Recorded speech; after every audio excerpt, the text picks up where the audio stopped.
দাবিটা অবশ্যই পূরণ করে যাবেন বলে মনে করি। ধন্যবাদ সবাইকে।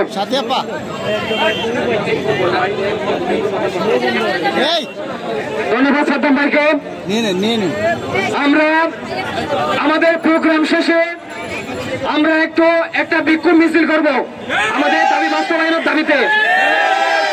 প্রিয় সহযোদ্ধাবৃন্দ, সবাইকে বলবো আপনারা কেউ সমাবেশ স্থল ছেড়ে যাবেন না। আমরা মিছিল শেষে আমরা আমাদের দাবি বাস্তবায়নের জন্য একটি আলটিমেটাম প্রকাশ করব। পাশাপাশি মিছিল শেষে আমরা স্মারকলিপি দেব।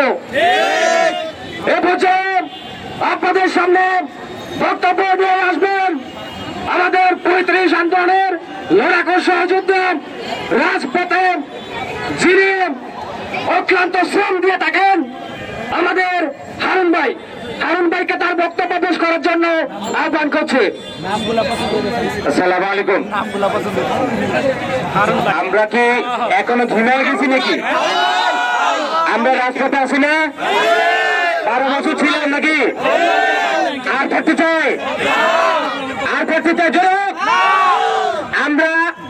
আমরা সবসময় বলছি, এই খরচ স্যারকে বলছিলাম, খরচ স্যার আপনি আমাদেরকে যেভাবে তেমন বেতন দিয়ে আমাদেরকে যেভাবে মামলা দিয়ে হামলা দিয়ে করতেছেন, আপনার পালানোর জায়গা থাকবে না বাংলাদেশে। সেই পরিস্থিতি আপনি কোথায়? জনগণের কথাকে আপনি মূল্যায়ন করেননি, ছাত্রদের পাই বুঝেননি।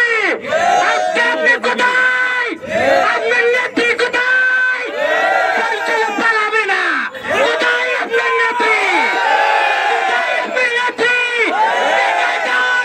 আমরা ছাত্ররা এখনো রাজপথে আছি। আমাদের দাবি বাস্তবায়ন না করে যাব না।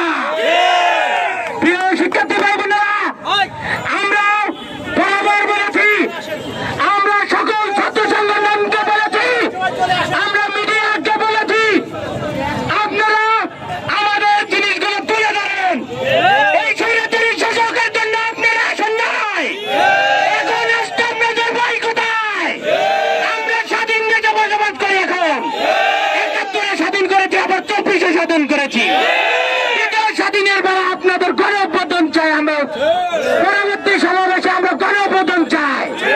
আমরা যারা লিডিং দিচ্ছি বা যারা আগে পরবর্তী লিডিং দিয়েছে তারা সবাই আমাদের সাথে একাত্মতা ঘোষণা করেছে। আমরা চাই এই দাবিটি আর বিলম্বনে না করে, এই দাবিটি আর বিলম্বনে না হয়ে আমাদের পক্ষে হয়ে ডক্টর ইউনূস